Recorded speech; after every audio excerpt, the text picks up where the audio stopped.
Junta Aragonesista ha presentado su campaña y su programa electoral para las próximas elecciones europeas. La formación se presenta a los comicios en la coalición Europa de los Pueblos y bajo el lema Elige Aragón. Junta Aragonesista defiende ser la única posibilidad que tiene esta comunidad de tener voz propia en Europa.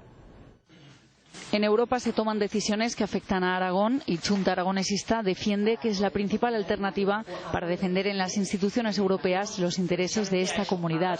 Para tener representación en el Parlamento Europeo, Junta Aragonesista ha presentado una campaña protagonizada por gente joven y con mucha presencia en Internet.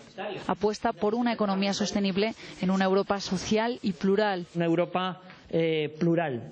Un Aragón vertebrado en una Europa vertebrada. De nada nos sirve que los grandes corredores pasen cerca de nosotros o pasen por nuestro territorio y nosotros no tengamos apenas conexión con ellos.